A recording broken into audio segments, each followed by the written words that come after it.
The last visit was the night before Tet, and for most people, the city was a bustling symphony of hurried footsteps and last-minute preparations. The streets were filled with colorful lights, the sounds of laughter and chatter, and the smell of street food filling the air.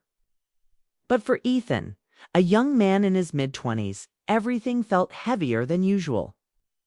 He had been working overtime at his office in New York, the city that never seemed to sleep, just like his own ambition. Now, as he stood at the bus stop, staring at the empty street, he couldn't help but feel a deep sense of loneliness. Ethan had come to America to chase his dreams. He had left behind his family, his friends, and his familiar life back home, thinking that success would bring him happiness. He thought he would find the sense of belonging he had always craved, but the truth was, everything felt distant. He hadn't gone home for Tet in the past few years, convincing himself that work and career were more important. But this year, something was different. The loneliness was suffocating, and he felt the absence of his family more than ever. Just one more bus, Ethan muttered to himself as he checked the time on his phone. The last bus to his hometown, a small Vietnamese community outside of the city, was scheduled to leave in 15 minutes. He had hoped that he could make it just in time for Tet. It would be the first time in years he could reunite with his parents, share the joy of the holiday with his cousins, and experience the warmth of home again. But as he walked to the bus terminal, he felt a sharp pang of disappointment. The line in front of him was long, and he knew he was running out of time. By the time he reached the counter, the bus had already left. "Sorry, young man, the bus is full," the attendant said, his face apologetic but indifferent. Ethan's heart sank. He stood there for a moment, feeling a lump form in his throat. This was it. No bus, no trip home, and no chance of reuniting with his family. For a moment, everything around him blurred. He turned away from the counter, his mind racing.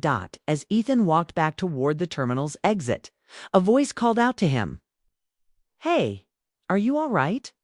The voice said gently. He looked up, startled. It was an old man sitting on a bench, a suitcase by his side. His hair was white and his face was etched with deep lines, but his eyes were kind and warm. Ethan hesitated, unsure how to respond. "I just missed the last bus. I was hoping to go home for Tet, but now I guess I'm stuck here." The old man smiled, patting the seat next to him. "Sit with me for a while. I've been waiting for a long time, too." Ethan was taken aback by the invitation. He wasn't sure why, but something about the man's demeanor was comforting. He walked over and sat down beside him. They both stared ahead at the empty terminal, the sound of the clock ticking loudly in the silence. "My name's Ethan," the young man said after a while, trying to break the ice. "Call me Mr. Miller," the old man replied. "I've been waiting here for my children and grandchildren. They promised they would come pick me up, but I guess they're running late." Ethan nodded sympathetically. "It's not easy, is it? Waiting for people? You never know when they'll show up." Mr. Miller chuckled softly, his eyes twinkling. "No, it's not easy, but I've learned to be patient. Life has a way of making us wait. But eventually, the things we wait for come to us in their own time." Ethan looked at Mr. Miller, his mind racing. "Do you think it's worth it? Waiting for things? For people?" The old man turned his gaze toward him, his eyes filled with wisdom. You see, Ethan, that's the thing about life. We often think it's about reaching some destination, but in reality, it's all about the journey. The people we meet, the experiences we have, the lessons we learn along the way. That's what matters. And sometimes those things come at unexpected times."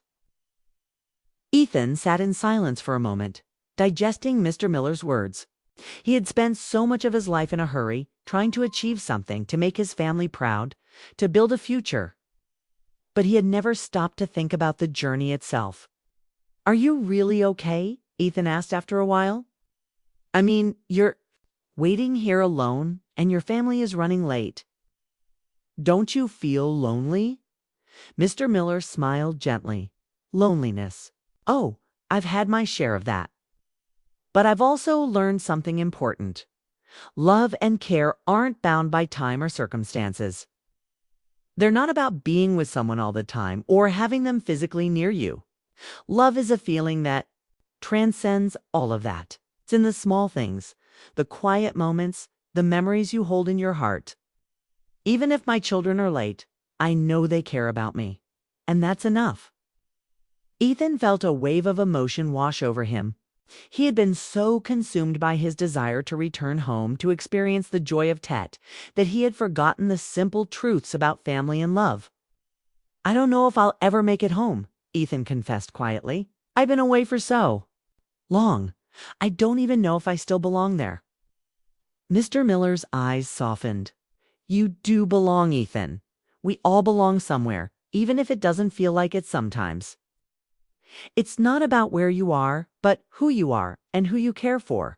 Your family, your loved ones, they are always with you in your heart. And no matter how far away you are, that connection will never break." Ethan was silent, his heart heavy with the weight of the old man's words.